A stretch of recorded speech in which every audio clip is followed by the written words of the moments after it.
And when thou seest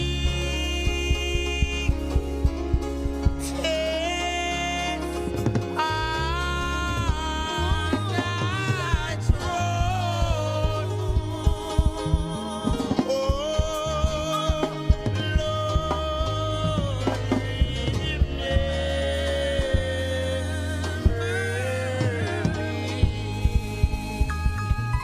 we bless you, Lord. Hallelujah. We bless you, Lord. We bless you, Lord. We give you glory. There is none like you. There is none above you. None higher than you. None greater than you. Your word is to be praised. And when thou thank you, Jesus. On thy throne, oh, we bless you, Lord. Oh, Lord,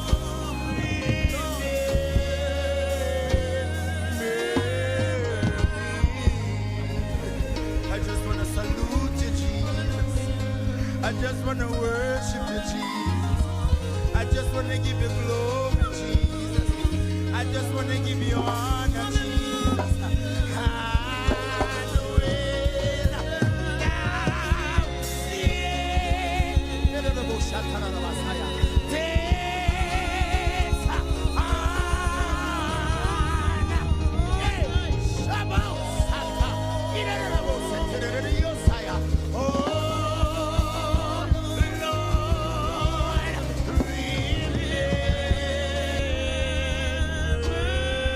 me.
And good night to Grenada, Carriacou, and Petit Martinique. Once again, it is time for Talking Points. My name is Sheldon Scott.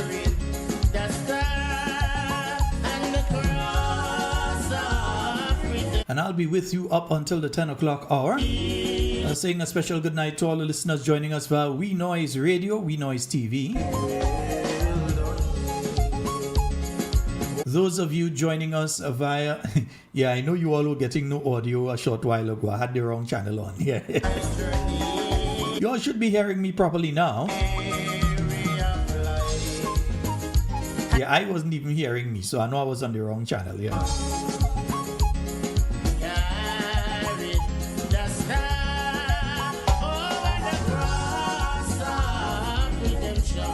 Yeah, I picked it up quick.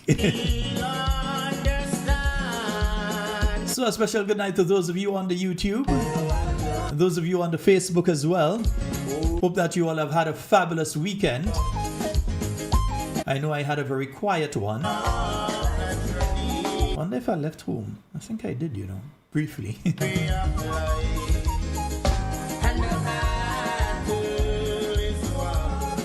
Brother Adrian Watts, a good night to you and the lovely Mrs. Watts. Martin and Ms. V, good night to both of you.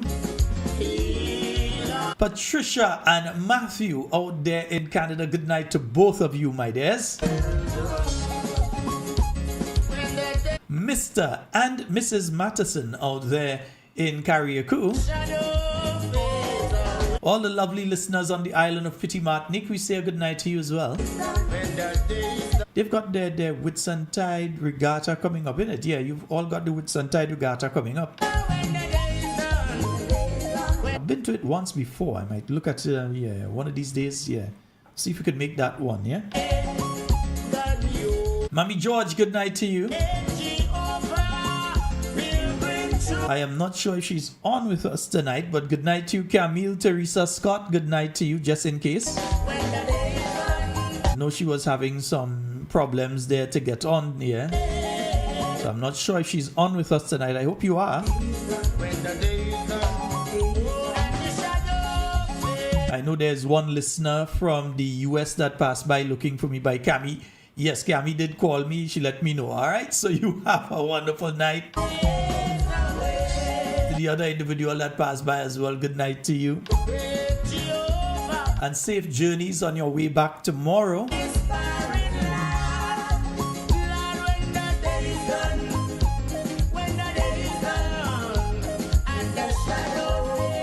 Fatman George, good night to you, bro. Yeah, hope you're having a wonderful one too.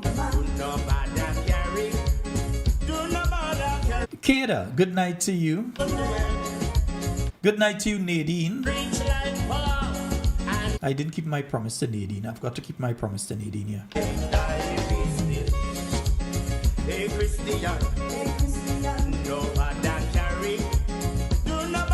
I want to say a special good night to all of you that send the little messages on the Talking Points WhatsApp account here. I say a special good night. People don't only call. Sometimes people send messages there, yeah? Just over the weekend, I had to go and clear out because there were so many messages there that I had not gotten to. So it's only over the weekend I went through and I got to clear up all the messages there to bring the number of unread messages down to 0, yeah? Folks, remember your donations.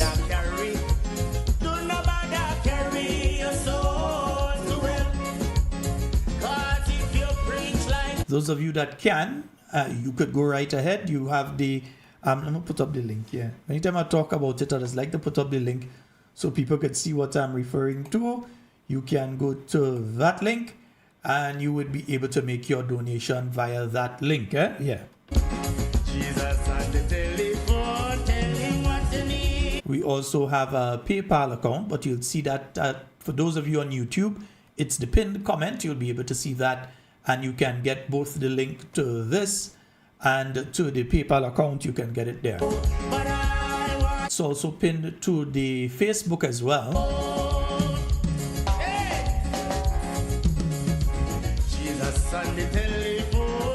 Good night to Montu. Yeah, we say a special good night to Mon too. And as usual, a special good night to our friends out there in Ford. I know the youth had an activity over the weekend. I know there were quite a few of them heading out to that river lime, yeah? One of you message me and let me know how the lime went, man. I ain't youth again, I can't comment them thing. That is youth, let youth go. I ain't coming. So I'm pretty sure you all had a wonderful time.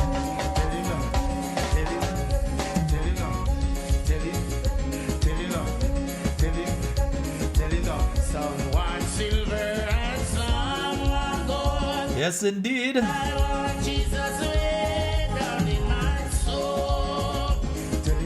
just waiting for us to get up to the magic number for me to be able to start tonight's program. Yeah, I see the numbers doubling now. Yeah.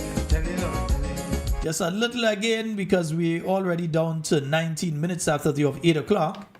And it's time for us to get into our conversations for tonight. A little after 9, I think I'll be connecting with my good buddy over in Carriacou. Yeah, I want to check on one or two things on Carriacou ends, you know. To the lovely listeners over in St. Mark who are locked in every night, we say a special, glorious Grenadian good night to each and every one of you. Miss Wilson, good night to you.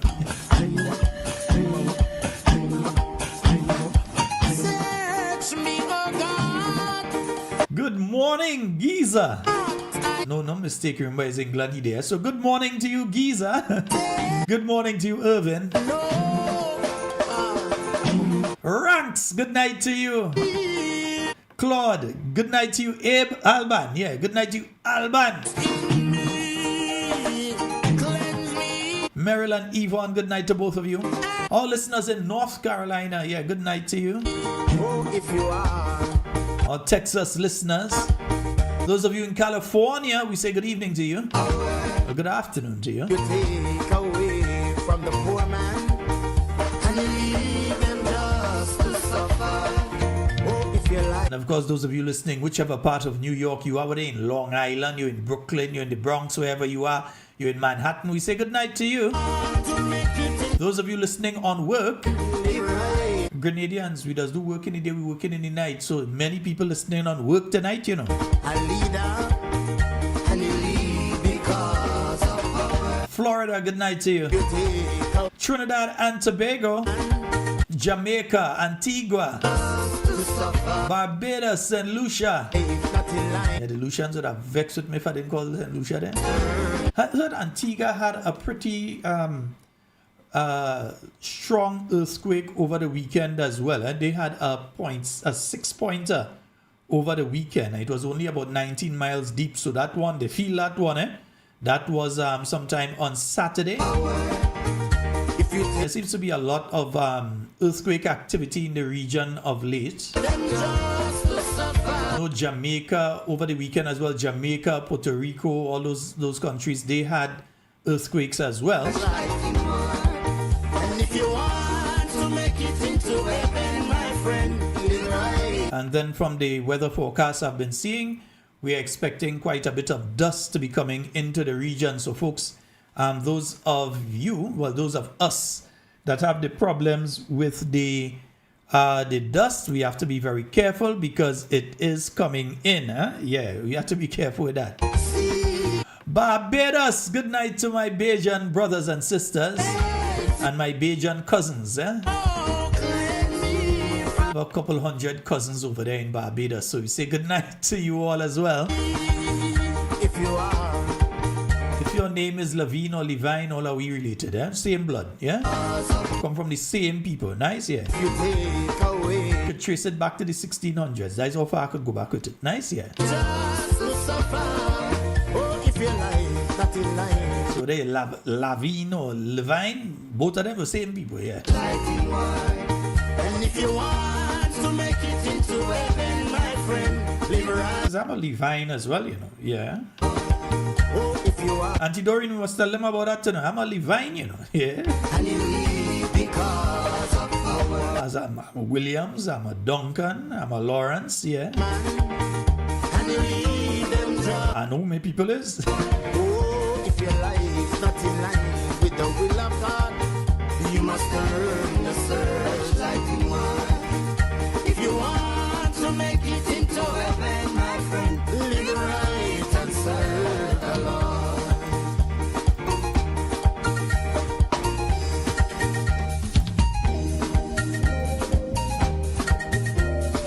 Yeah, quickly letting you all know that this week's meeting is going to be taking place up there. Come on, thing. Yeah, come on. Work with me. Every time I go to come on is when it does do that. Right, yeah. This week's meeting is taking place up there in Bylands. So we're heading up by Teacher Lisa. All right, folks. We're heading up by Teacher Lisa on Wednesday. That's going to be starting at 6:30 at the Bylands Primary School. And of course, the team led by the Honorable Emlyn Pear, political leader of the New National Party, leader of His Majesty's Opposition, and a member of Parliament for St. Andrew South East. She will be leading the team. And also up to bat will be former Prime Minister, Chairman of the New National Party, Dr. the Right Honorable Keith Mitchell, the Honorable Kate Skeeter Lewis Peters, Member of Parliament for St. Andrew North East, and we'll have Mr. Robert White, the candidate of the New National Party, Bobby, the candidate for the New National Party in St. Patrick East. You had to handle that man up there, Dread. You feel it is. Bobby, you had to handle that man up there. You know? Yeah, if you need me to come up, tell me come up. You know? I'm bad in a River Sally, I'm bad in a Rosehill, I'm bad in a Hermitage. Let me come up if you need me to come up, tell me. You know? All right, nice. And the lady, yeah, the lady herself, Miss Marcia Lisa Francis. You also call her Teacher Lisa. What's a nice lady? What's a nice lady now, man? Yeah? So we're heading up by Teacher Lisa. You know, last time it had jab. Watch. This time it might have Veko and Shortney and all.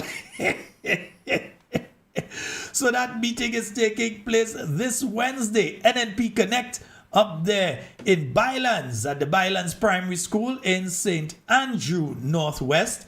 And of course, yeah, you know, we had to teach certain people to respect we vote. When we cast our vote, we put it next to the house. You can't take it and carry it over to the heart. You have to keep it in the house. You can't take we vote and go with it. So we had to teach them a lesson. You understand? Nice, beautiful. So we heading up by Teacher Lisa on Wednesday. All soldiers, we heading by Teacher Lisa on Wednesday. Nice, that is where we going. We going by Teacher Lisa. Lovely, great. So that's the NNP Connect this Wednesday, heading to Bylands from 6:30 p.m. Team NNP, eh?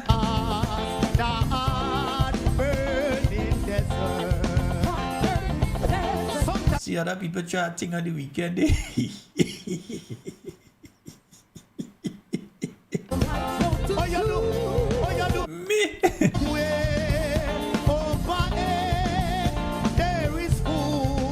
Like I say, go on, Papa, go on. And defeat is one word.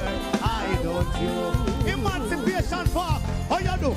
I said to many sons lie beyond the mountain. I said to many rivers my feet. And folks, as you know, the price of fuel remains at $17. In fact, it changed at midnight. Well, it changed this morning, right? Yeah, so it remains at $17, huh? So there's no change except there's a slight decrease. I don't have it in front of me, but I know there's a slight decrease in relation to the 100-pound cylinder. But that is mainly due to the fact that the government has pegged the price of the 100-pound cylinder as well. They announced that they pegged that. So that is pegged, yeah? But kerosene, gasoline, diesel all remain at $17. And of course, the 40-pound cylinder still remains, 40-pound, Lord. The 20-pound cylinder still remains at $40. Where the NNP put it, not the NDC, where the NNP put it at $40, yeah? So he still peg at the $40 that the NNP put it at. Okay, there's some people that keep trying to rewrite history. They want to erase history and create their own set of facts. You can't create your own set of facts. Facts are facts, yeah?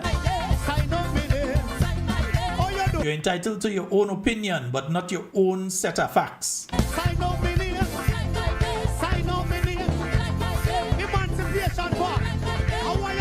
And folks, we're heading into the hurricane season in just a couple of weeks. Make sure that you've got all your things prepared. If you can, make sure that you've got some canned foods on store. Just in case, you know, you have to have your hurricane kit ready. You need your first aid kit. You need to have your proper containers to store your important documents in. So you don't want to hear hurricane coming and next thing you lose your passport, you can't go no way, your birth certificate destroyed and all them kind of thing. No, you got to have a proper container, a proper place to store these things, yeah? Even if you want to keep them on you during the hurricane or whatever it is, we hope that we don't get none. But just in case, preparation is key, yeah? Also, if you could get some of those solar powered chargers and so on for your mobile device, and so yeah, it has some little solar powered ones that you can get that you could charge your mobile device in case of a hurricane or so and electricity is down. Once there's sunshine, you could charge up your thing. Yeah, get some of them thing and them so. Make sure and put your proper hurricane kit in place.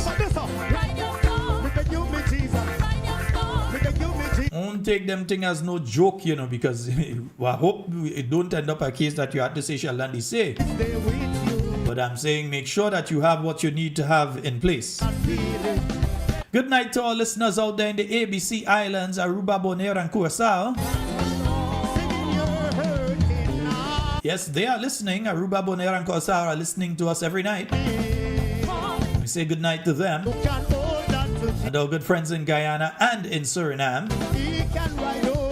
Forgot how to say in the Surinamese language. I forgot to say how to say good night, you know. What kind of star? You're ready to ride a star? Mama, ride a star, ride a star. Everybody. We beg you, Lord. We beg you, me G. We beg you, me G. We beg you, me G. We beg you, me. Do so. And friends, I've seen the government gazette is out. And yeah, interesting as usual, the government gazette from last week. So they've got several notices. Now, the government gazette gives you, when something is passed into law, it must be sent through the government gazette. They must gazette it. So the governor general signs it. And the final thing is it must be published in the gazette. So you have the Drug Abuse Prevention and Control Amendment Act 2026. So in other words, this particular one that they're speaking about here, this particular act here, is the one in relation to the marijuana. It has just been, because I know I saw on the news sometime last week, I saw on the news that some folks were complaining about police officers still detaining them and so on for one spliff and that sort of thing. And the act, while it was passed in Parliament, was not yet fully law. Yeah, so now it is fully law. It has been gazetted right now. So it's enacted right now. Yeah, so the Drug Abuse Prevention Act of 2026, that is now law. So you can see there, right, the Drug Abuse Prevention Act. It was gazetted on Friday. All right. So it is up to the powers that be to make sure that the police know what is entailed in that act and what needs to take place and so on. Yeah, so you don't end up with any set of problems. So they need to ensure that they inform and they let the folks know what it is in the act. All right?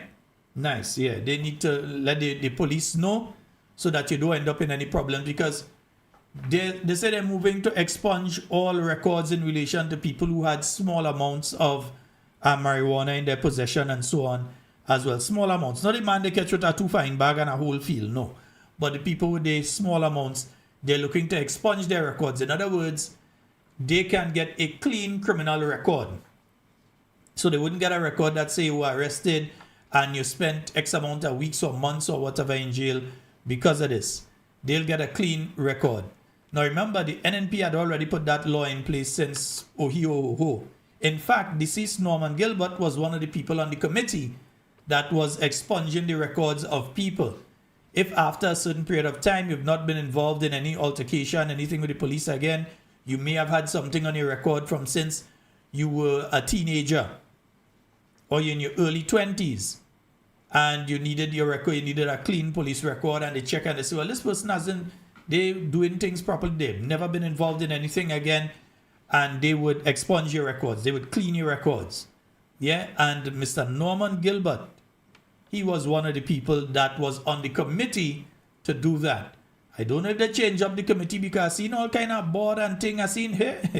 Look, we seen the board of trustees for the pension. Let me pull that to big screen, man. Yeah, we seen the thing for the board of trustees for the Government of Grenada Public Sector Employees Pension Fund.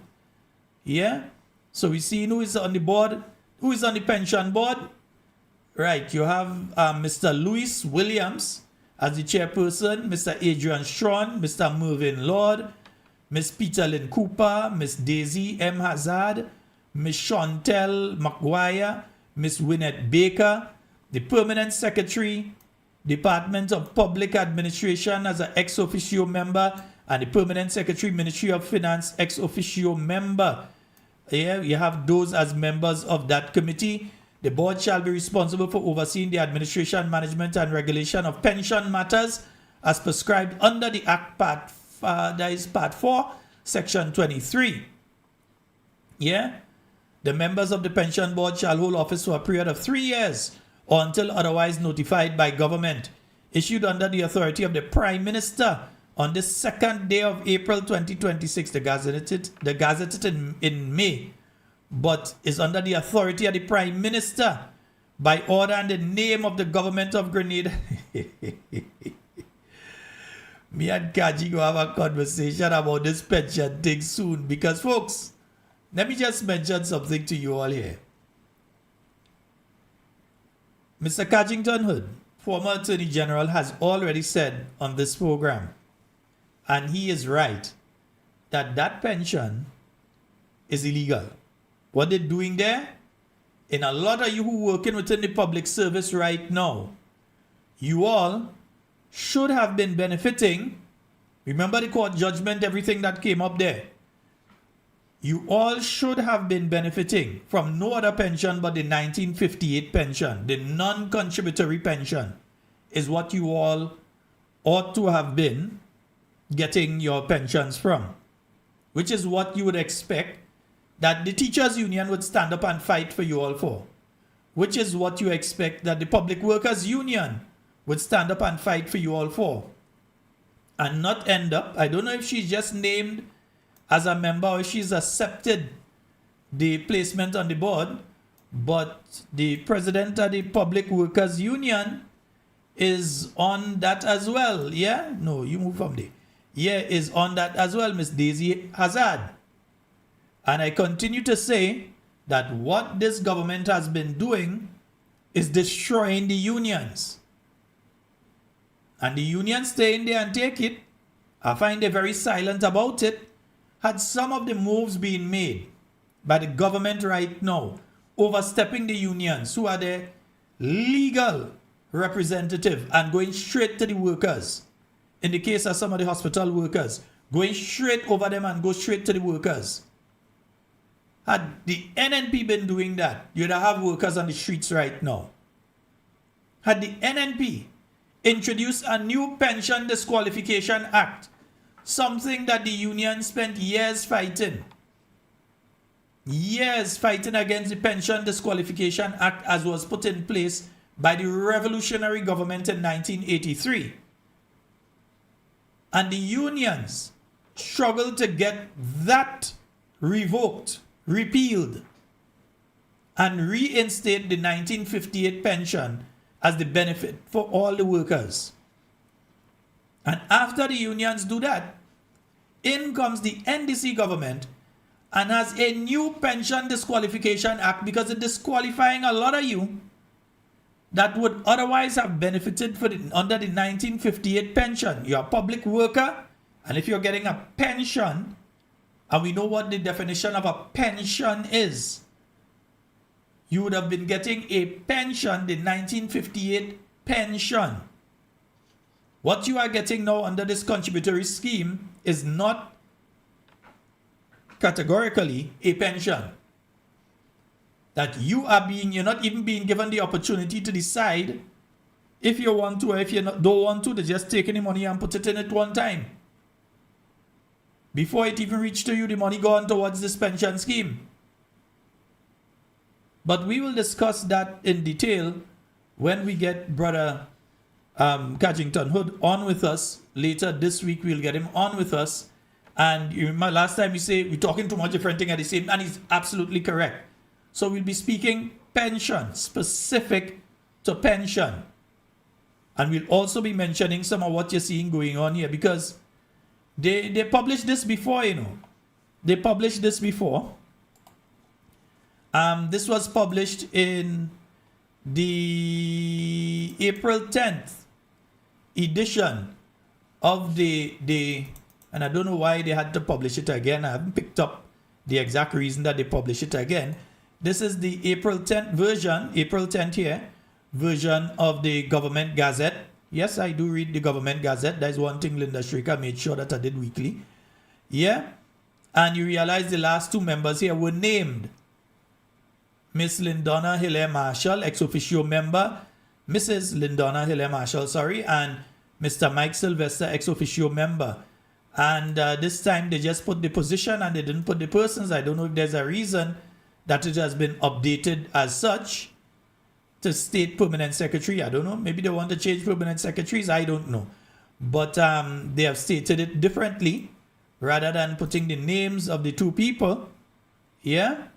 So that has been done. Right? Yeah, they change it around now. So for whatever reason and what that's worth, that is what they have done with it. So they published that again. We also see that members of the, and let me get this down here a bit, right? Yeah, we go talk pension a little more with Brother Cadgington Hood because remember, they say take susu. Well, right now, workers is susu all you get. So they give all you a susu and they're giving all you long-term contracts or medium-term. I don't know what term contracts. When some all you get the cabinet letter, send it for me, let me see.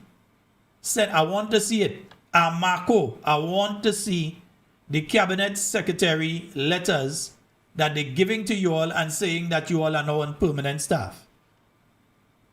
Because those things are not, you're not on the permanent staff, because if you're on the permanent staff, you come in through the Public Service Commission.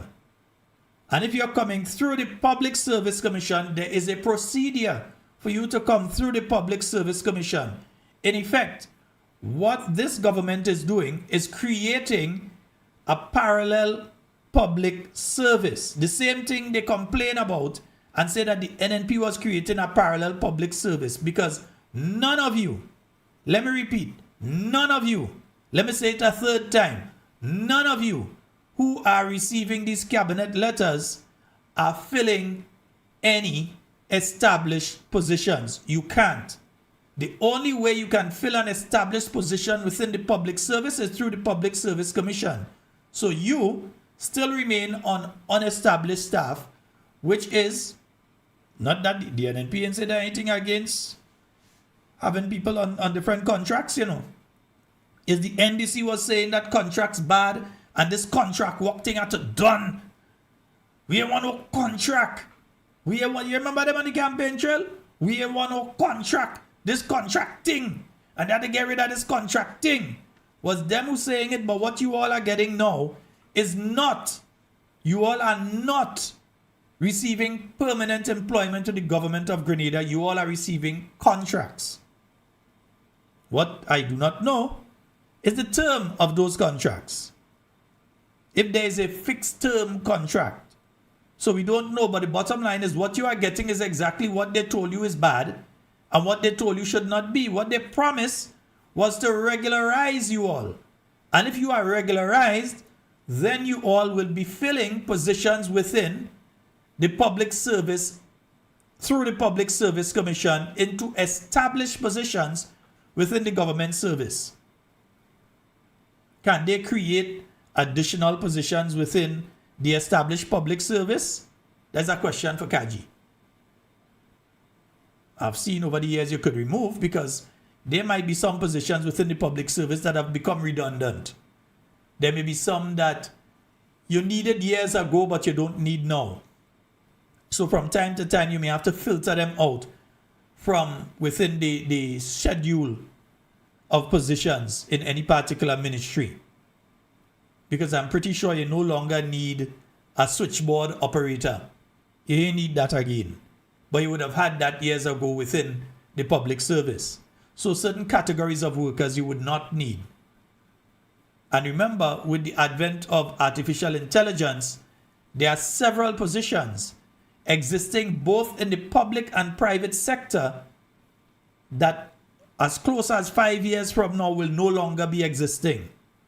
I keep telling you all, and you all are seeing it for yourself, things like the banking sector is moving towards artificial intelligence and moving away from physical people being there.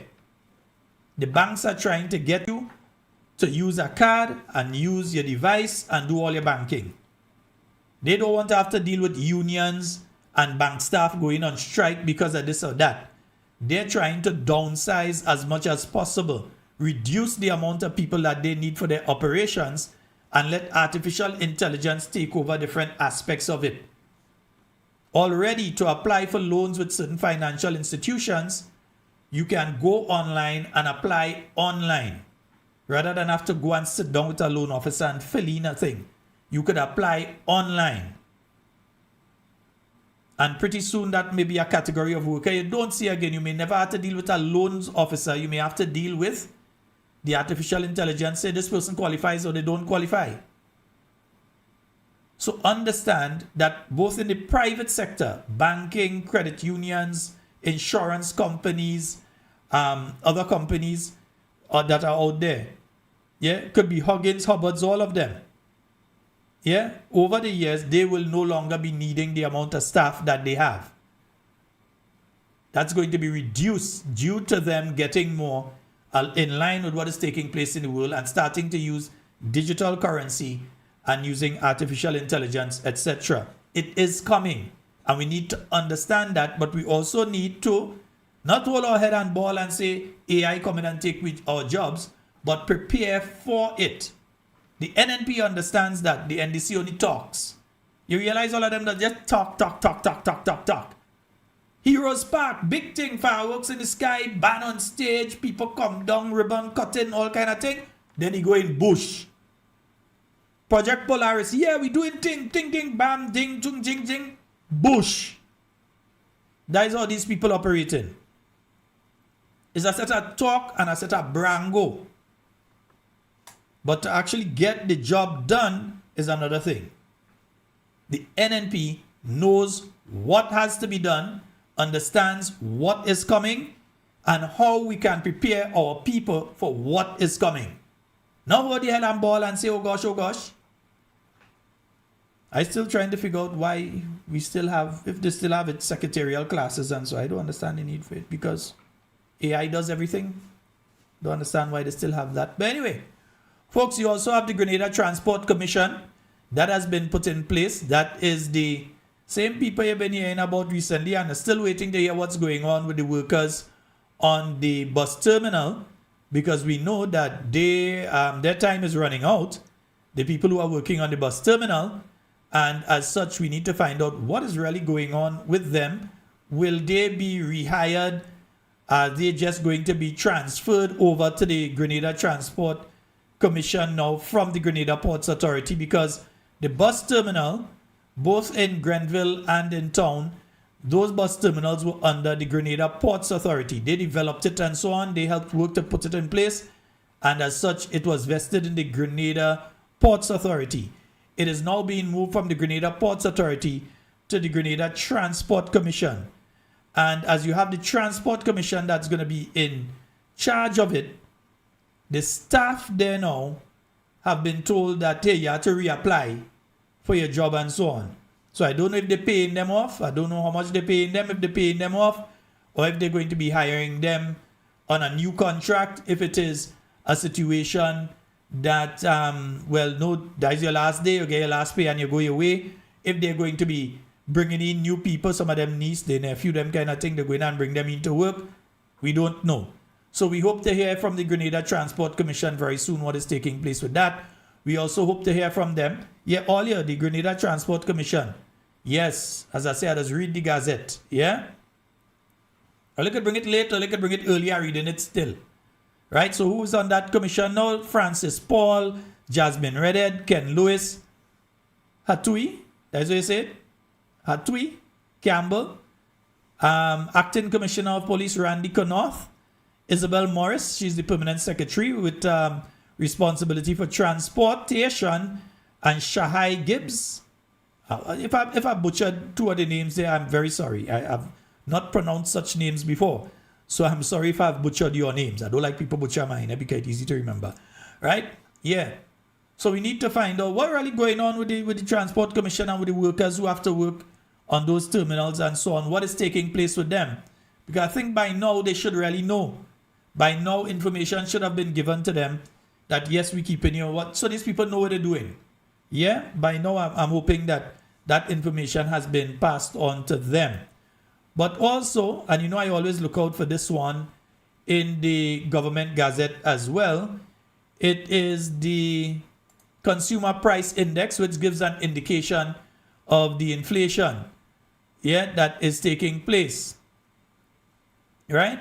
So let's see some of the let me see what some of the thing here. Nice.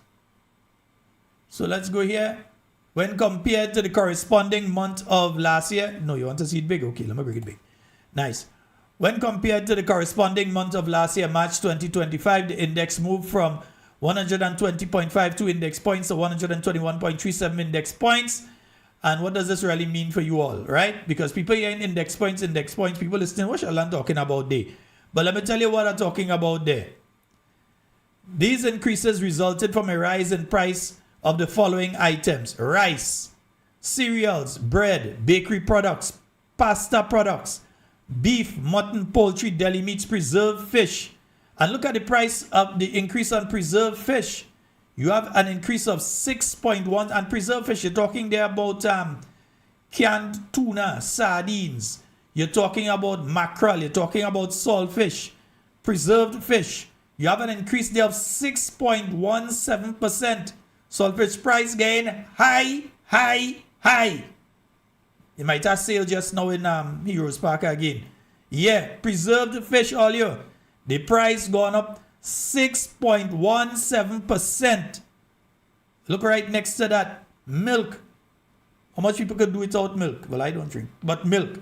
Yeah? 3.25%. Cheese, 3.25%. Eggs have gone up as well. Yeah? So imagine that. Saltfish price gone up high. Right now, that saltfish is thing for highfalutin restaurant. We can't afford them thing there again. Butter, margarine, edible oils. Edible oils have gone up by 2.93%. Huh? That's significant. Your cooking oil, basically, the price has gone up by 2.93%. These are things that everybody uses. Right? All of us use it. You might use different types of edible oils, but everybody uses it. Right? Preserved fruits, frozen vegetables, jams and honey. Well, honey price gone up high. Buy local. That's all I go say to you. Buy local. 6.68% for jams and honey. I would say buy local. Buy no foreign thing. We have good enough honey here. Stop buy them foreign thing. Right? Other food products have gone up. Coffee and tea. Coffee, tea, and cocoa products have gone up by 8.08%. Well, you better learn how to go dry all your cocoa, parch all your cocoa, grind all your cocoa, and make all your cocoa. 8.08%. So if all you think saltfish they go up high, cocoa gone up high too. Yeah? Cocoa, coffee, and tea. You have to start to grow coffee different place again. Mineral water, soft drinks, fruit juices, rum, wine, beer. Beer gone up by 3.65%. Papa, yo. I don't know. I ain't drink for a long time. Men's clothing, women's clothing, children and infants' clothing. Rental of housing has gone up. Materials for the maintenance and repair of dwelling has gone up. Services for maintenance and repair of dwelling has gone up. So in other words, construction prices have gone up. Yeah? And significantly so. The 100-pound cylinder of cooking gas between March of last year and March of this year went up by 10.68%. That is significant. Hence probably the reason that they've decided that they are capping the cost of the 100-pound cylinder now. I am not aware of what price they're capping it at, but they're capping it now, they've stated. Glassware, tools, non-durable household goods, and as usual, the areas that I'm always worried about, pharmaceutical products have gone up, medical services, vehicle parts and accessories. Between March of last year, busmen, vehicle parts and accessories have gone up by 10.22% between March of 2025 and March of 2026. The price has gone up by 10.22%, not my figures, the figures of the government of Grenada. Motor vehicle fuel has gone up by 4.64%, and that is just in March. We know what happened by the time April hit. Other transport services related to license and registration of personal vehicles, 3.94%. Cultural services by 9.54%. Well, you can't go movies and things again. Books, 2%. Pre-primary and primary education has increased by 0.82%. Tertiary education by 2.16%. Restaurant services have increased. Personal care products, yeah, you roll on. Your little powder that all you should not be using. The baby powder and thing. Don't use that. Bad. Medically, cancer causing. Don't use that. But yeah, personal care products like the baby powder and your local roll-on and them kind of thing, your little perfume and thing, yeah, they gone up by 4.62%. Care for the elderly continues to be extremely high over the last, the previous period. It has gone up by 33.33%, right? And the communication, why didn't they put the figure for communication? Yeah? You can't put the group in communication remain relatively constant. You're supposed to put the figure. Why? Too high or what? That's why I'm putting it. You need to put the figure for communication. Let people know how much it has gone up by. But folks, just as goes to so food prices continue to go up significantly. Yeah? Because of fresh fruits and vegetables, all of these things, they continue to increase significantly. I'm looking for the fresh fruits and vegetables here. Because you're seeing it. You're seeing it. And a lot of this is caused because of what the stupidness they do with marketing board. That is what causing a lot of what taking place there when it comes to fresh fruits and vegetables and the pricing that we had to pay for these things right now. It is caused in large measure by what is taking place with the marketing, what used to be the Marketing and National Importing Board. Yes, there are environmental factors. You know, we'll be honest with you. Yeah, the lack of water, like right now, you see that lack of water and like the wickedness they're doing to them farmers in Maribo. Because see the farmers and them, remember there was this big issue with the farmers in Maribo and their ability to get the water that was locked off from them. Recently, I saw one of the farmers back in the news again speaking about that because the situation continues. These are people that should have been providing food so that there is at least a glut on the market that could drive the price of fresh fruits and vegetables down. So that when I go and I decide I'm going to buy some fruits and vegetables for my son, I could get some reasonably priced banana and melon and pawpaw and mango and things for him instead of having to go and buy stupid snacks. That I could get these things at a reasonable cost for him. Yeah, that should have been the case right now. I got to go up country and see what I could get up there too. Yeah, I had to go up and see if I get some. But folks, that is the present situation as exists when it comes to fresh fruits, vegetables, all of these things. You see what's going on with cocoa. I tell all you, go and learn how to dry all your cocoa in the sun. Yeah, dry right now. You ain't have to look out for rain. Dry your cocoa. Learn how to go and patch it. Learn how to go and crack it and go and grind it. Yeah, learn how to do the whole process. How to go and grind it and them kind of thing there and make your own cocoa baller because them kind of price they gonna buy 8.08%, nearly 10% increase. Nah man, papa. That is what we're going through here right now. And so far, you're still waiting to hear from your government. You're waiting to hear from them what they are doing to lower the price. Yeah? What they are doing to lower the price of these things. Absolutely nothing. They're talking about measures that they take last year and all kind of thing. But since the Iran conflict, in fact, I saw a message coming out from the President of the United States that they were fully intending to attack Iran again tomorrow. And that they're holding off on the attack because he was asked by several of the Gulf state leaders to hold off on the attack because they're negotiating and they go get through.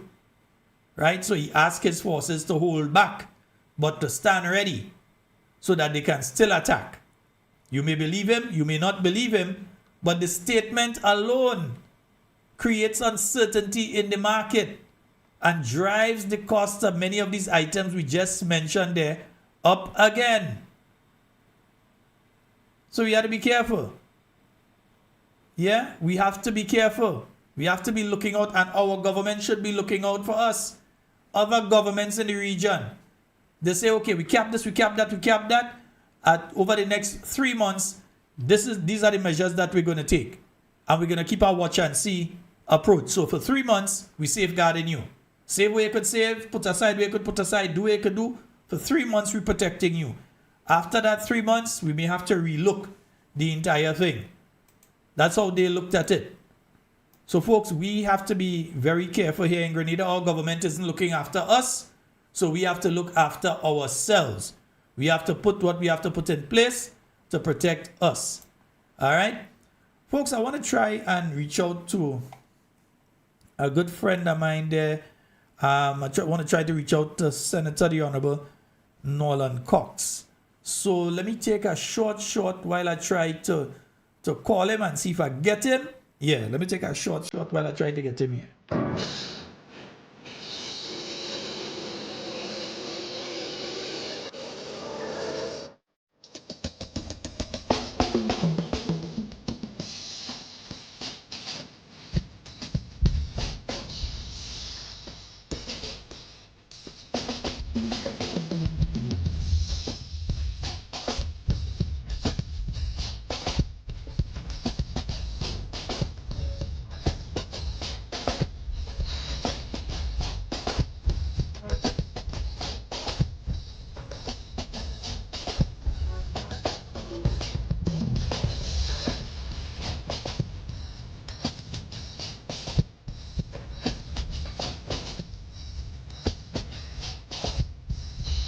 Yes, indeed, folks. So I'm just trying to see if I can get in contact with Senator Cox. I hope he's in a good signal area. You know, certain parts of the island in Karakude doesn't get. Yeah. So let's hope we find him in a proper area where we can get him on.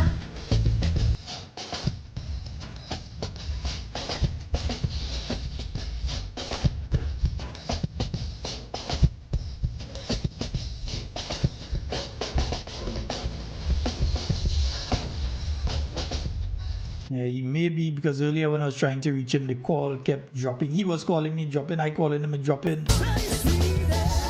So it may be a situation that he's in one of those areas again where it is a bad connection. All right, yeah. So it may be a situation like that again. But I want to ask some. We'll come back to Carriacou. So before we go on with Senator Cox, let me ask a question here. I was listening to the Bob report yesterday, and I heard something that was troubling. Yeah? I heard something that was troubling when I was listening to the Bob report yesterday.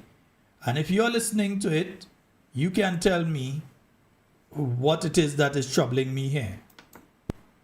second segment, we're going to get into another hat that you wear, sir, and that is the project sponsor for Project 500. Project 500, of course, you would agree, you would acknowledge, Mr. Dolan, that the laudable goal of building 500 houses a year, that was just not realistic.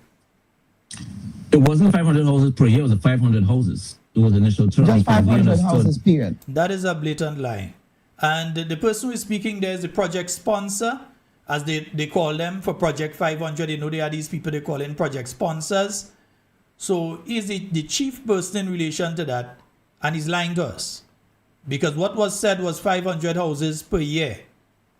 Yeah, that is what was said to us. The goal of building 500 houses a year, that was just not realistic. It wasn't 500 houses per year, it was 500 houses. It was initial term. Just 500 houses, period. It was, that's the point. It was a starting period, a pilot to get to 500 homes and then to scale that, right? But I would like to let's take this opportunity to say that we started with a pilot, 17 homes. We don't have to scale that pilot because think about. That is not what the Grenadian people were told. So once again, you would agree, you would acknowledge, Mr. Dolan, that the laudable goal of building 500 houses a year, that was just not realistic. It wasn't 500 houses per year, it was 500 houses. It was initial term. Just 500 houses, period. It was. I know none of us have wax build up in we ears, so we heard what the Prime Minister and the ads from the NDC said during that period of time. We heard what they said. It even went down to 500 per constituency when they get desperate during the last election campaign. Acknowledge, Mr. Dolan, that the laudable goal of building 500 houses a year, that was just not realistic. It wasn't 500 houses per year, it was 500 houses. It was initial term. Just 500 houses, period. It was, that's a... Folks, me and you know that he ain't talking the truth. Me and you know that. And let me see, I should have it here. Yeah. We should have somewhere here where they're speaking about building those houses. I'm pretty sure we have it somewhere on our yeah, I'm pretty sure we have it somewhere here. And let me see. No, that's not it. Yeah, we're gonna find it because I do have the video here where they spoke of building those houses and building 500 houses per year. And we'll come back to that because I think I'm getting Senator Cox on. Hello, good night, sir. Hello. Hey, good night. Good night. How are you doing, sir? I'm doing good, thanks. All right, folks. And we have on the phone with us Senator the Honorable Nolan Sebastian Cox. How are you doing, sir? I'm doing well, and good night to your listeners, your viewers. It's a pleasure to be on. All right, man. Senator Cox, as seeing some stuff being spoken about there. I myself was in Carriacou recently, as you're aware. I did go down to the new fish market and I did see what was being attempted there for a jetty. Give us a little rundown of what's taking place there. Because I saw you made a post, I think it's earlier today, over the weekend on that issue. And I really want us to have a little insight into what you were speaking about with that project that was taking place there. Yeah, well, Shalon, first of all, let me say that, and I'm going to make it clear that I've always supported the idea of rebuilding the fish market. I always say that it's a good project, it's a needed project. And of course, the stakeholders, the fishermen, they welcome the project. Albeit, the fish center do have some challenges with water and things. I mean, I haven't really spoken about it publicly. The fishermen came to me that they often run out of water and things like that. The water is also an issue in terms of keeping the facility going. Mm-hmm. So I guess so much they would probably complain to the authorities, and they'll probably find some ways to resolve that. And that is one of the challenges with the area. But all in all, the facility is welcome. All right. Mm-hmm. So there was this big announcement about doing a jetty so that the fishing boats could come alongside and get the ice right there. And I'm showing the video of the actual thing while you're speaking. What they've done so far. Right. And what happened is that, and from consultation, from speaking, and even I told them, look, the bay, the Dover Bay is a shallow bay. It's a very shallow bay, and right next to the jetty is where freshwater come all the way from high north, so silt comes into the bay. It's a shallow bay. It's not conducive for that type of jetty, and the fishing boats, they would not be able to come alongside because of the draft. The water is fairly shallow, a long way out, and even some outweigh some of the boats more when they're filled with ice and fish. Even during low tide, they do have challenge. They do touch us also. So I mean, that is something that we know. What is really appropriate for that area is a jetty and piles, a small jetty, so the smaller boats could come in, and that would work fine. That was something that was there, and if that they had replaced something similar to that, that would work perfect. Because just not far away, the Windward Jetty, the one that they're doing lower down, it's not far from the fish center, and the water is much deeper there, so it's more appropriate for that jetty to be done so the fishing boats can go there, and it's just a 1 minute, 2 minute drive away from the fish market to go the ice. So it doesn't make sense trying to do two massive jetty, just a minute or two drive away from each other. Not even a 3 minute drive. Not even a 3 minute drive. Yeah, so it doesn't make sense at all. And so and those are the concerns that were raised, and those are the advice that were given. And what they're trying to do there, the challenge is there has been no plan, no design, no nothing, no consultation. I don't know, they just started to dump stuff into the bay. And I mean, normally if you're doing something like a jetty, you have to have surveyors to get your levels. I mean, a number of things. You had to do bathymetric study to see the wave action, and what is happening right now is that because of the jetty now, it is basically trapping a lot of the sargassum seaweed that comes in that would normally flow. It is trapping it, and it's creating a nightmare for the neighbors in the area, and so it becomes a serious issue. Just when they had, I think, when they were about to open the fish center, when they were about to open, there are a lot of seaweed there. They had to actually bust the same jetty area that they dumped, that they bust a channel, so the seaweed could kind of go through, because it was really unbearable for people to be there for that function. So I don't know. I just think it's just a lot of wasted resources, because there is no designs, there is no drawing, and it's a common practice that is taking place. A lot of the works that are going on in Carriacou, there is no civil engineer assigned to the ministry who supervise or oversee the works that are going on, all the infrastructure works that are going on in Carriacou. There is no supervision, no technical supervision there, and no civil engineers, to my mind, that is on island, that goes out on a daily basis to supervise whatever infrastructure work is going on. And So that is let me ask, money spent for that thing we was watching there just a while ago? hundreds of thousands of dollars, probably in the millions, for dumping stuff there and using a machine to pack it and all that. Yeah. So something like that, what they plan to do, they would have to get sheet piles to drive on the side to lock in all that debris inside and to stop, because every time rain falls, the bay will get all dirty, because the soil will wash away with every rainfall. And so I from what I see, that whatever they've done there, that will have to be removed, basically, honestly, children. That is the only solution that I see right now. So the same Just as how speed, the the same package- speed they put it there to come and take it out. They would have to take it out. Yeah, it will have to be removed. Yeah. I mean, this is problematic, because I know, just as you say, not even a good minute or two, just right there, they're building the other jetty. That's the jetty to connect for the Petit Martinican people to come in and so on. Yeah. And I fail to understand why that could not be used rather than doing what they've done there, because indeed to do whatever they need to do there, it seems that they would have to be dredged. And yeah, they would have to dredge some pathway for the boats to come in. And I say it's a shallow bay, and that bay is not really sand, but a lot of seagrass beds. So that in itself also is an area for fish to feed and things like that. So you're definitely going to fit a lot of ecosystem that is going to take place. So those are some of the considerations that should have gone into it before undertaking such a project of that size and nature.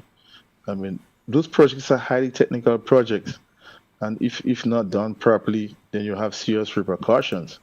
Not only just environmentally, but of course from a financial side, cost side, it's going to cost the country. You see, it's going to cost taxpayers, and it's just wasted money, basically. Yeah. As it Just is right now, what is the present status of the other jetty that they have been doing a little further, a little more to the north of that one that we were showing a while ago? Right. So I'm sure, unfortunately, a new facility that is being constructed, it is going to fall short if not corrected. It's going to fall way short of expectations, way short of needs of the stakeholders, the key stakeholders, the fishermen, the traders. It's not going to work if they do not correct it in terms of lengthening that jetty.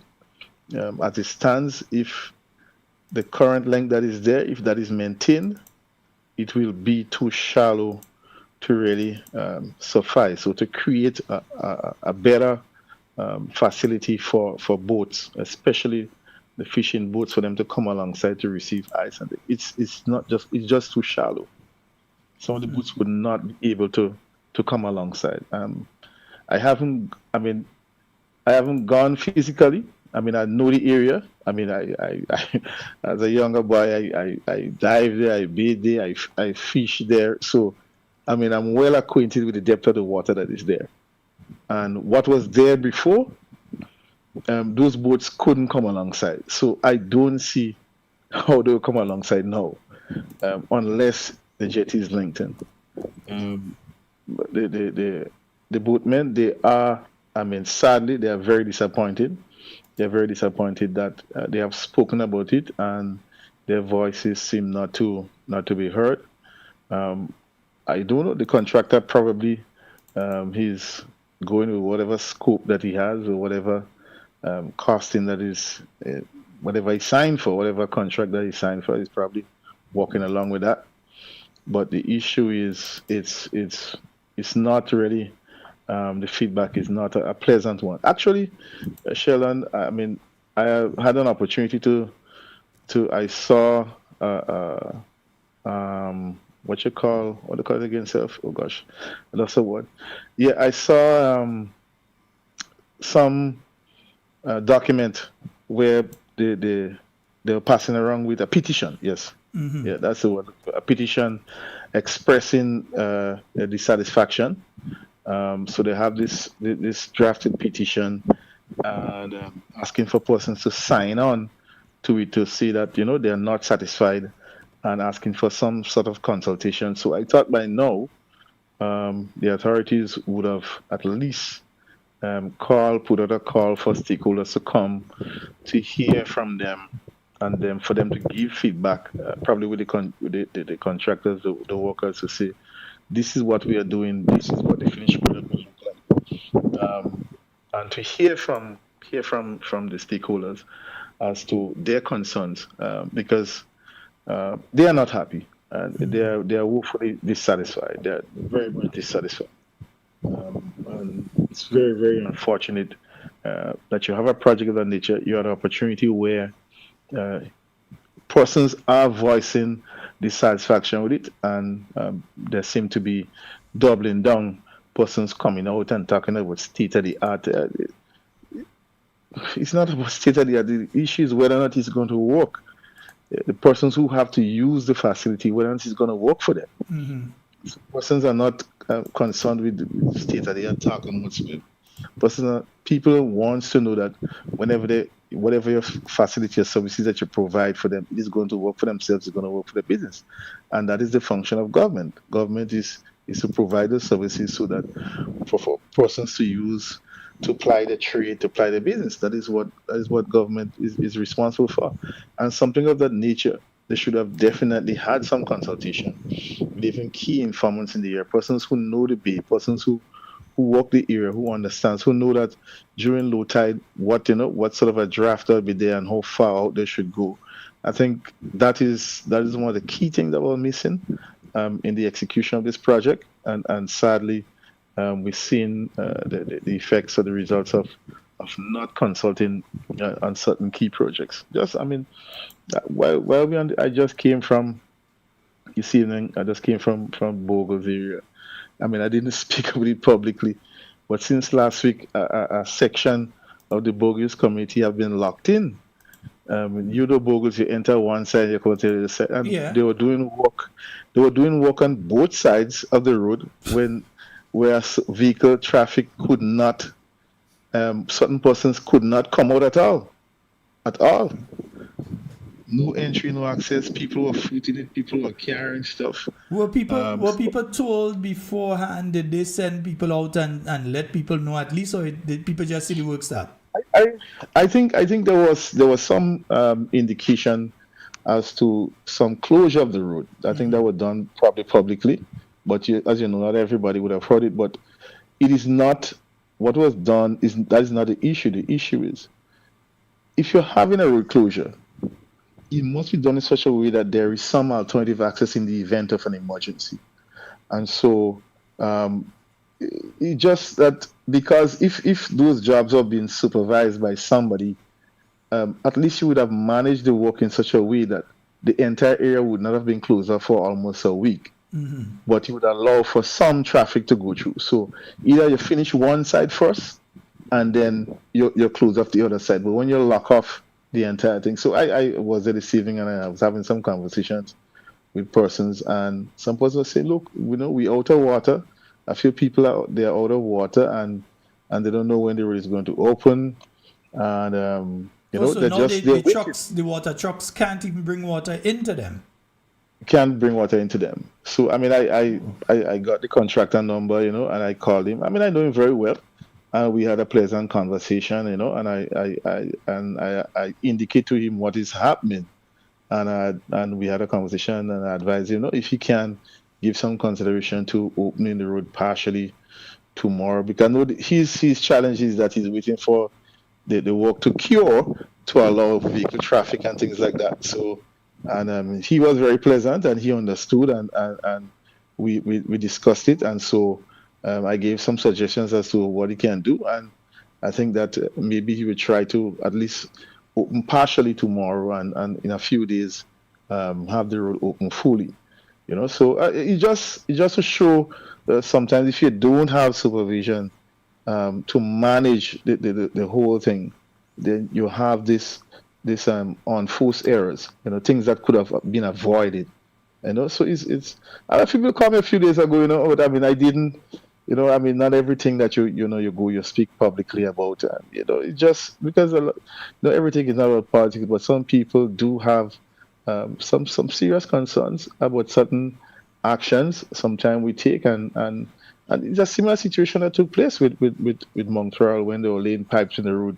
Montreal was basically locked in, and if there were to be an emergency, so they had to make adjustments to allow the road to be open intermittently to allow. So you have to be responsible when you're doing this project and consult. These things need to be done more logically and sensibly instead of the we doing it to get it done sort of way.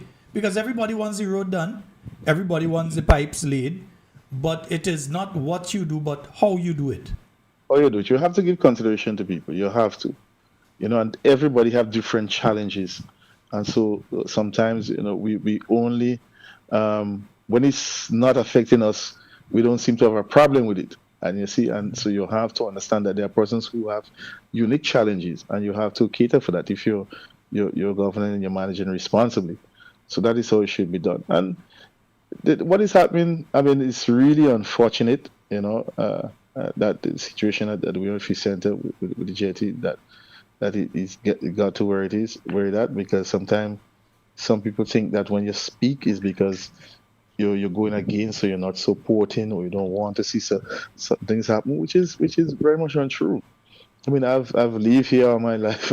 I mean, I've grown up in that area. I know the area at the back of my hand, you know. So, I mean, when people giving you advice and telling you what could work, what wouldn't work, you know, you have to at least consider it, look at it, and have further discussions.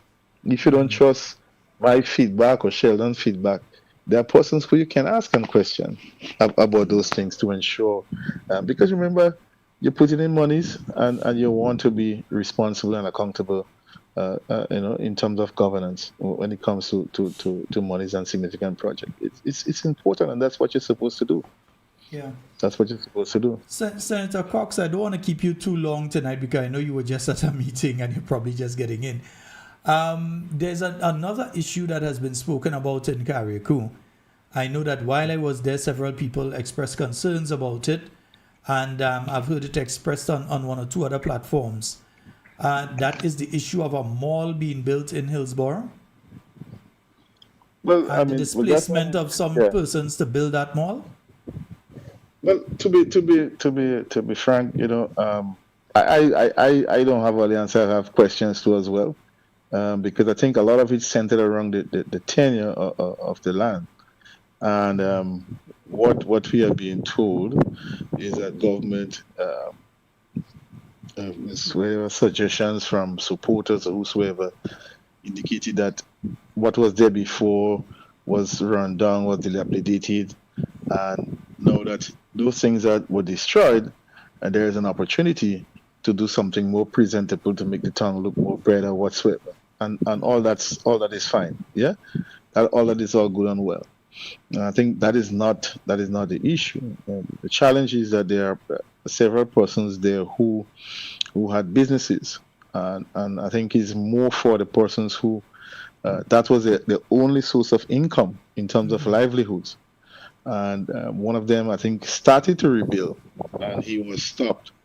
And so, you know, what does one do when your only source of income you are stopped from getting back on your feet?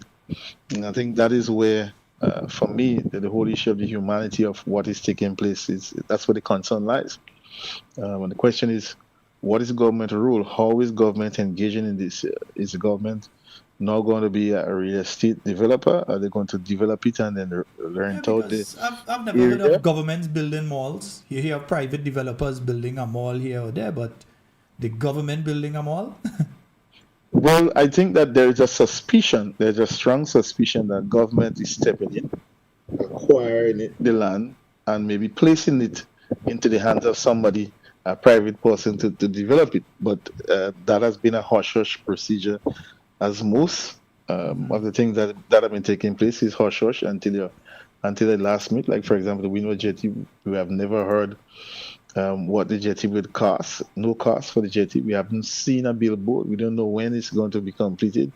No completion date. So everybody just sitting, watching and waiting. And despite all the calls and despite all the responses that even came after when I went on GBN to the point, still no mention, even after the meeting that I had on Tuesday last. No feedback from the authorities as to say, well, Coxie want to know how much people want to jetty cost. This is how much the jetty cost. There is up to this day, there is some fear of saying how much the jetty is going to cost, or if not fear, maybe they don't know how much it's going to cost too. So I don't know, you know. Without that information, it only leaves people to make their own assumptions. And so it's the same issue with this mall. I think that is what is taking place. I've heard from certain circles that other persons who hear that shops are going to open, their persons are basically making inquiries in the ministry, asking for a spot for them to open their shop. So I don't know. Application process already open? Well, selection probably already made. I don't know. I don't know. I honestly don't know. But it's a very tough one for the persons who actually plan the trade. There's one person who's actually still operating a food place there. So I guess as much at some point in time, that business will have to stop, maybe relocate, and they would have to demolish what is there if they're going to do this mall or whatever they claim that they're going to do. So that is what I know about it. But it is not sitting well with the persons who were prior occupants of the lots.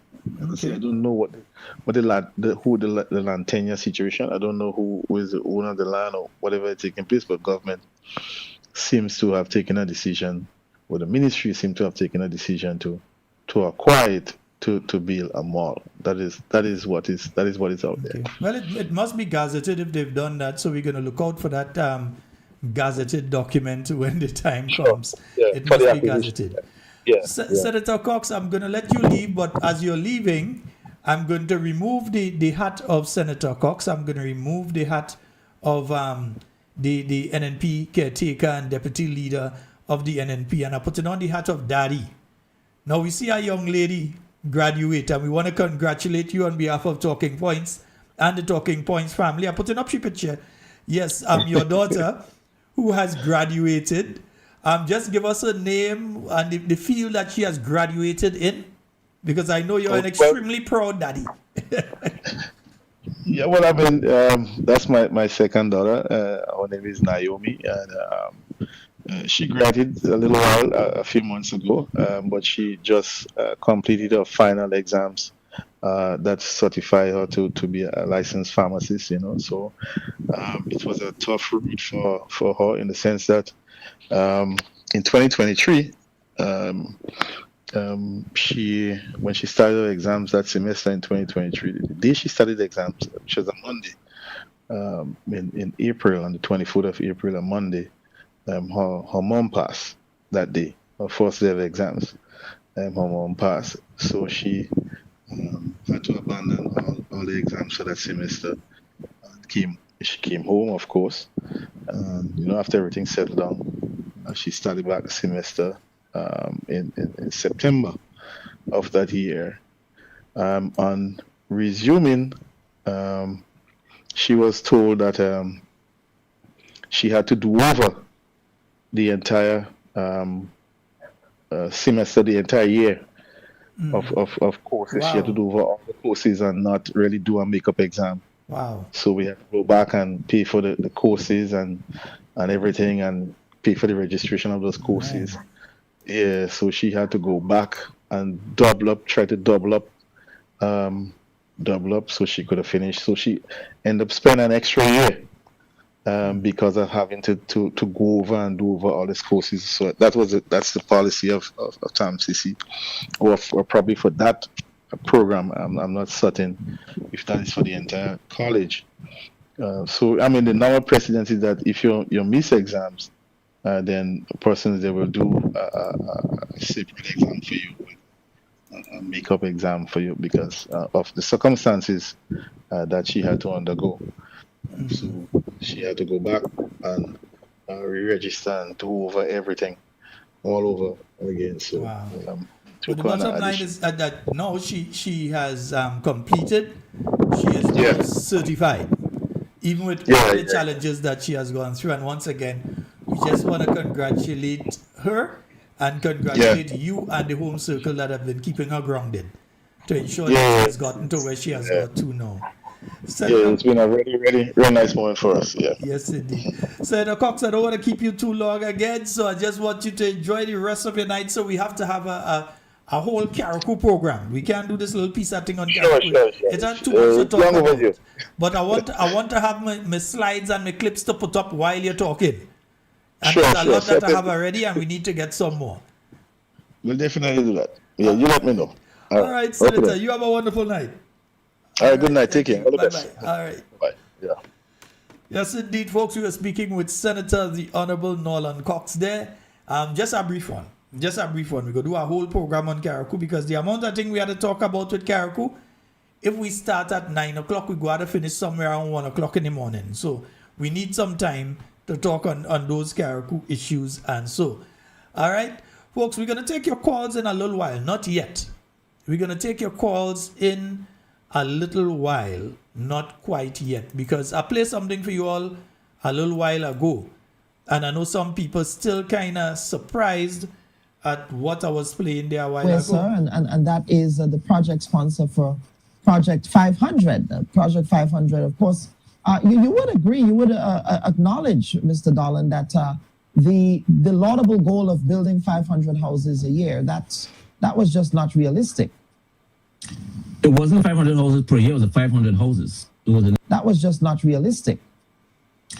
It wasn't 500 houses per year, it was 500 houses. It was initial term. Just 500 houses, period. That was just not realistic. It wasn't 500 houses per year, it was 500 houses. It was initial term. Just 500 houses, period. It was. Yeah, just 5. Okay, that's okay. All right. Yeah, that's what you're saying. Okay, all right. Okay, let me see. Let me see. Yeah, that's what he's saying, eh? Yeah, he's saying it wasn't 500. Yeah. All right. Let me see. Which one was it here? Wonder where it is. Thing is, I don't have these things. Well, let me see what Project 500 ads say, because there are 3 different things that were said during the campaign, eh? Yeah. So let me hear.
Right, so we have the ad saying what Mr. Dolan is saying, right? They're saying, let's hear it again from the ad. Yeah. Construct 500 homes across the Tri-Island state. These homes will be priced to suit the pockets of Grenadians who would otherwise not be in a position to own a home. Price to suit the pocket. Homes that cost $500,000 and $250,000. Eh? Yeah, price to suit your pocket. You have $500,000 or $250,000. Anyway, that is what was said in the ad. But let's hear what was said otherwise as regarding housing. And let me see if I can find the right ones. Yeah, I wonder if this is it. Housing. If you traverse the length and breadth of Grenada,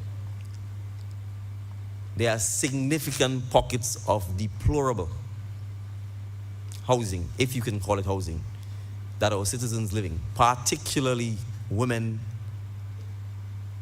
and children. And so when I say 1/3 of the population is considered extremely poor, that statistic is actually coming from the World Bank and the IMF and our Central Statistical Office. And if you go around Grenada, you will see that. I think the campaign, as well as many of the more progressive persons in Grenada, like Sister Rolanda McQueen, have been going around Grenada and pointing out to people the kinds of poverty that exists, the kinds of deplorable housing conditions that exist. And I'm sure in many instances it has shocked some of you that we have this level of poverty in Grenada. And so addressing housing is a major issue that we need to address. And there has not been a national housing plan or policy for several decades. And so we wish to address this. We recognize again, and let me make this clear, this isn't purely going to be a government project. We believe that the involvement of the private sector would be key, both in terms of providing the land and crucially the construction sector in terms of building the homes. So what we want to do is have the central government, together with the National Housing Authority, or Grenadian contractors, and I'm stressing here Grenadian contractors, and our private landowners, to come together so that we can develop the kind of Grenadian housing that will benefit all of the citizens of Grenada. And I'm making a point to say we will not be building apartment buildings.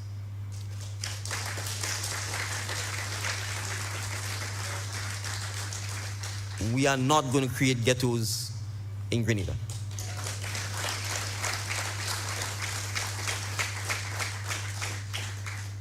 We want housing that allows Grenadians to improve upon the housing over a period of time.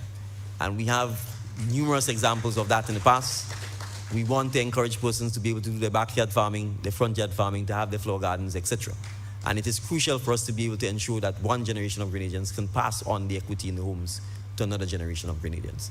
And so apartment buildings are not part of our culture, frankly. I don't think it's desirable, and I haven't heard a Grenadian who says it's desirable. And as you would see, with many of the housing that has been donated to us, if you go to, it's called Shiny Hill in Soubise, you will see that the apartment buildings are not being maintained. And they become dangerous to children in particular over a period of time because you have railings that are falling apart. No one is maintaining them. There is no home ownership. There is no collective homeowners association to look at common maintenance of the common parts or the steps and all of that.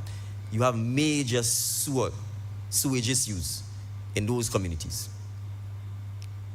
So those are some of the issues we need to address. So when we talk about Grenadian style housing, we recognize that we have to create our communities, create our villages. And it's not just the housing. It's ensuring that these areas are located in places where people have access to basic services, like a post office, like a playing field, like bus shelters, community centers, playgrounds for our kids, parks so that our elders can walk with their grandchildren. We have to move past this haphazard approach to our development. You recognize, for example, that in Grenada. Yeah, folks, so let's find the proper thing, because up to now we're still in here, you know, we look into here, let me see. Yeah, so let's see if we can find, let's see if it is this one. Let's hear what they have to say about this one here. The quality of the accommodation is in some That's not it. Let's hear here. to buy. And that's not it either. Yeah, folks, because I do not have it properly labeled there, so you'll have to abide with me. The thing I will add to this is the question of housing. I have been teasing about our housing plan. The intent is to make a full-fledged Wednesday announcement about it in the not-too-distant future. But I will say this. If you walk the length and breadth of Grenada, as we have been doing, you will admit that many of our citizens live in less than desirable housing conditions. Frankly, many of our citizens live in terrible housing conditions. And the reality is that there has been no plan, no attempt at a housing plan for Grenada since 1983. And so we recognize, as part of the urbanization and revitalization of Grenville and the Greater St. Andrews area, housing is going to have to play a major role in that. And we are not just talking about new housing, but we are also talking about refurbishing existing housing for seniors. Yeah, and we're still not finding what we're looking to find, so let's hear here. So when the National Democratic Congress implements its housing plan, and I'm going to tell you about it, within 12 months of forming the government,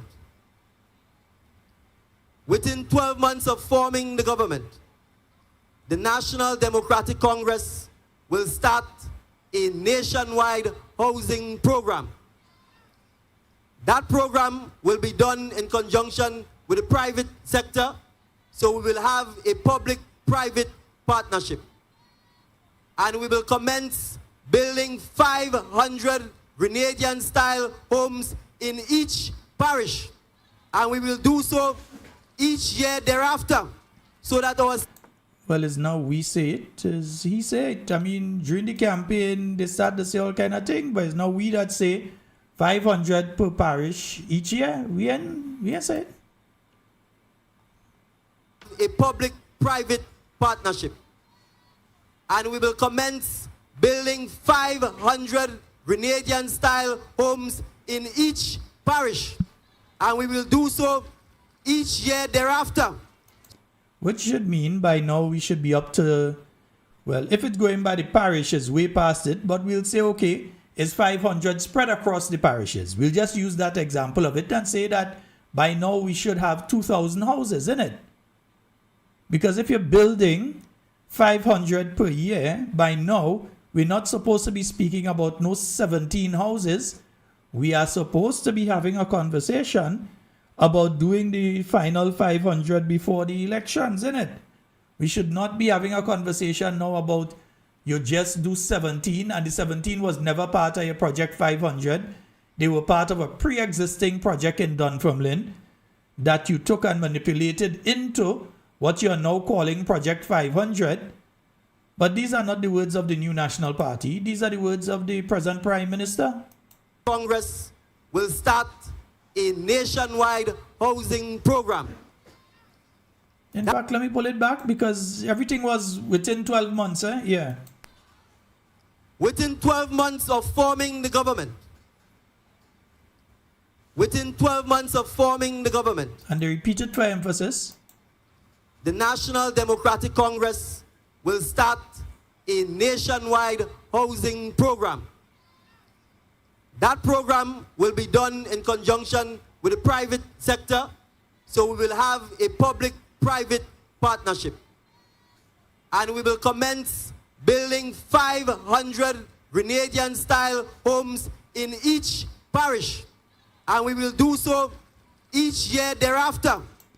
So you as a person in the audience there, and you're hearing that statement, let's say you're a young person who is presently living with your parents, and you were hearing that statement standing in the crowd there in the euphoria of that meeting. The understanding that was given to you is that 500 houses would be built in your particular parish each year. So your understanding is, I could be able to get one, and it could be reasonably priced, not the $500,000 and $250,000 that you see they're charging for the houses that they build now. You would expect that even if you had to pay, it would be at a cost that anybody would be able to afford. You wouldn't expect $500,000. You wouldn't expect $250,000. You had to be paying for one of those houses. But that is what took place. They started with one thing, and then by the end of the campaign, it moved to 500 per parish per year. And it's not me saying it, it's he saying it. I'm going to tell you about it. Within 12 months of forming the government,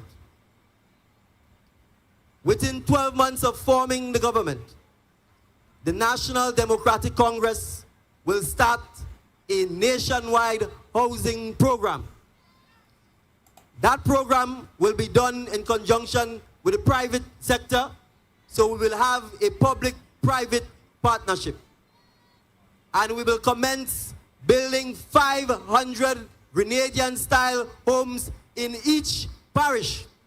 In each parish, right? In each parish. And we will do so each year thereafter. And we will do so each year thereafter. So that our citizens of Grenada can live. So it is not us saying it. So when you have the project sponsor coming to give us the impression now that things like this was not said, that we were not promised 500 houses a year, or even 500 per parish per year. So right now, Carriacou supposed to have what? 2,000. Carriacou Petit Martinique supposed to have 2,000. St. George supposed to have 2,000. St. Andrew, St. David, St. Mark, St. John, St. Patrick, all are supposed to have no less than 2,000 right now houses. That is the promise that was made. Now we that make the promise, now we that say it, they are the ones that said that. So when you come to try to give us a particular impression at this point in time, we are left to wonder why. Yeah? Why is it that the story, that the narrative has changed from what was on the campaign trail? What was told to the people there gathered? Why the story that was being told to them has changed to what we're hearing now? Yes, folks, you can call. Why the story, what we were hearing then, has changed to what we're hearing now? But there's another question, you know, slightly different to the question of the housing, because as I realize, time catching up on us. Mr. Randall Dolan was asked by the Integrity in Public Life Commission earlier this year, and I can show you, it's not just me saying it, I can show you. Yeah? He was called on by the commission. He was one of the people that was asked, and they noted, and let me just take this call over here. Hello, good night. Hey, Shalom. Hi, good night. What's up, brother? Hey, I'm quite fine, man. You go right ahead. You're live. Good. Shalom, the government of Grenada said that they spent $17 million so far on 17 houses, right? Mm-hmm. Lately, I realized they didn't even finish 4 as yet. So I guess that'll be going up to almost $20 million on 17 little houses, low-income houses. Lo and behold, right? Most Grenadians don't know that, and people in the diaspora don't even know that. The way you find out how much a house costs is by a square foot, right? So to find out the square foot of a house of a design, well, unless it's in a house, you measure the long side and the short side. So you get the long side measure, you get the short side measure, and you multiply that. What you get out of that is the square footage of the house. Mm-hmm. So that's a physical planning. I think the last update they had, they tell you can charge $350 for a square foot. So let's say you have 900 square foot, and you multiply $350 by 900 square foot. That's the cost of the houses. So then like a house in my building, $1 million building about 2 or 3. Easy. Right? So they don't need for this $70 million. So I know for a fact them boys thief about $10 million on the house on the already. So the investigation when MP win. This fella Hugh Dolan, what's his name? You should ask him to go into Richmond and look for a sale. Because we're gonna take him down, we're gonna investigate our brother, put that money in the TV, and he had to book himself for a place in Richmond Hill because he's going to go up there. For that money that government thief. Over $10 million been stolen there. There's anybody out there can do the maths. The way you find out that is by you measuring the long side, by the short side, and you're multiplying it. Then you get the square footage. The square footage multiplied $350, and you multiply that, and you get how much a house is going to cost to build. The whole builders and the whole contractors tell people to plan how much the house is going to cost. So basically, anybody out there, go there and measure the house one day and see for yourself if anyone in the house they cost this big, large amount of money. $17 million in it. To be look at Canada, $17 million.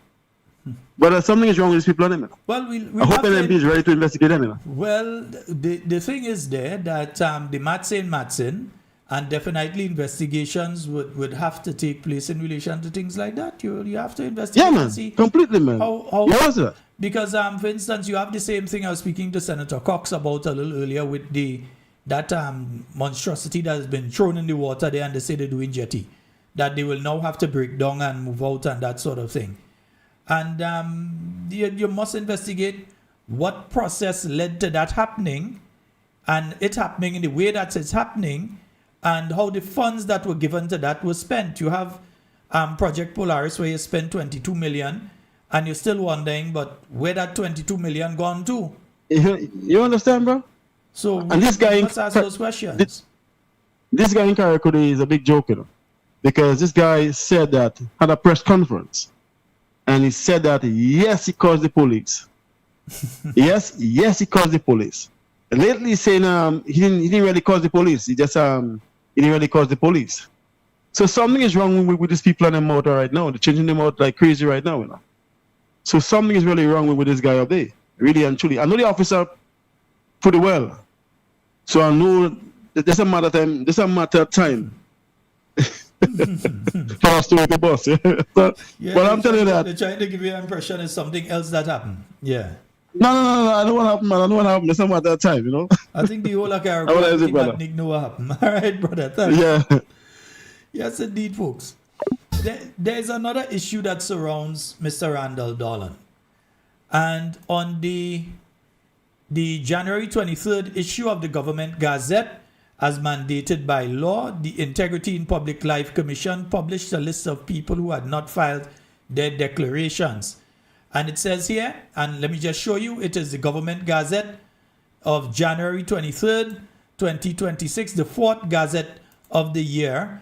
The Integrity Commission, they issued, in accordance with Section 28(4) of the Integrity in Public Life Act number 24 of 2013, the Integrity Commission hereby publishes the fact that the following persons in public life have failed to file declarations of assets, liabilities, income, and interests with the Integrity Commission. And here, hold on the call, please. Yeah. And here we see Mr. who? Mr. Randall Dolan. Again, hold on the call, please. Let me just shift this off here for a moment, and let me close this off here, yeah, because I can't take the call right now, Papa. Nice? Right, we will take the call in a little while. Nice? Good, yeah. Let me hope that hold it off there. Nice, good. Yeah. Mr. Randall Dolan, that the same person who was just talking there and saying about the housing project. He's the chairman of the Grenada Tourism Authority. He is the project sponsor for Project 500, and he has not filed his declaration according to what? Section 28(4) of the Integrity in Public Life Act number 24 of 2013. He has not filed his declaration. Yeah, me and bother with the others there. This is the individual I'm interested in, Mr. Randall Dolan. Yeah, so we do not know if up to this point in time he has filed his declarations. What we do know is that what the Integrity in Public Life Act says, and this is the Integrity in Public Life Act here, Section 28 says, duty of a person in public life to the furnished declaration. Subject to subsection 2 and section 30, every person in public life shall file a declaration of the commission, right? And it says here in part 3 here, where a person in public life fails to file a declaration in accordance with this section or without reasonable cause fails to furnish particulars in accordance with section 35, the commission shall publish such fact in the Gazette and at least one weekly newspaper in circulation in Grenada. So this was published in a newspaper, and it was published in the Gazette that he has failed to file his declaration. Yeah, he has failed to file his declaration. In addition to that, there are consequences to not filing your declaration, you know. There are consequences. Yeah. And let me see if I can find it here. Right. Let me see here. Caller, you're going to have to wait. We can't take your call right now, man. We can't take your call there right now. Nice? Yeah, we can't take the call there right now. We can't take the call right now. Right? Under the offenses here, a person who fails without reasonable cause to furnish to the commission a declaration of further part. No, that is not the further part particulars. I'm trying to get the exact part here with failure to furnish the information, because there is a prison term that is attached to that, And we are waiting to find out if Mr. Dolan, who we realize is all over the place right now, because again, he's on Project 500 as project sponsor. He is on the he's on Project 500 as the project sponsor. He is also over on the Grenada Tourism Authority as chairman of the board, and so we want to find out if he has filed, because according to Section 31 of the Integrity in Public Life Act, right? No, this is not it here. Where is it? Where is it? Where is it? What's up with my documents tonight? Everything falling out of line. Yeah? But there is, and I'll get it here for you. Yeah, I'll get it quickly before we run out of time. Right. So, it says here, a person who obstructs or hinders the commission, right, in conducting an investigation or any other performance when he or she is asked to provide. No, I'm still not getting the correct section. I feel I'm going to have to deal with that one tomorrow night. Folks, we out of time for tonight. I'm going to deal with that one tomorrow night. But it is an offense not to provide the information outside of publication in the Gazette. There are also consequences, inclusive of a fine, I think up to $60,000, and jail term of 2 years for not providing your information to the Integrity Commission, as he is supposed to do as chairperson of the Grenada Tourism Authority. And now he's the project sponsor for Project 500. Why is it a problem to provide your finances to the Integrity Commission? Especially since you're involved in projects in which millions of dollars are being passed through. How is it now a problem? Because under the Integrity in Public Life Act, you're supposed to provide all your bank accounts, how much you have in the bank accounts. If you're married, your wife bank account, how much she have in all those bank accounts. Not just bank account, credit union account, savings, or whatever. All your loans that you have, all your property that you have, vehicles, money, cash and thing, all of that. Jewelry, how much it worth, all of that. If you have a lot of expensive, all of these things have to be provided to the Integrity Commission. And I'm sort of concerned that someone who is in charge of something like Project 500, which involves millions of dollars, that you have the Integrity Commission having to call them up. And they were recently reappointed to one of those, I think the Tourism Board, they were recently reappointed there. Even with the Integrity Commission, as far as we know, still waiting on information from them. We need to find out what's going on there. Folks, that's all the time we're going to have for Talking Points tonight. You hear the voice. You realize what's going on. So, indeed, we'll be back tomorrow night with more Talking Points for you. And whatever you say and do it safe and secure. Want to be speaking to and with you, and definitely not about you. Love each and every one of you, folks. Remember your donations. We are out. Big up Jesus and wave your hand. Too many minds behind me. Talk to me tonight. Too many trials are true. I said too many tell me to remember. Come on, man, wave your hand. There is too much to give. I want to sing it again. To Lord, too many miles behind me. No matter what you go through, too many trials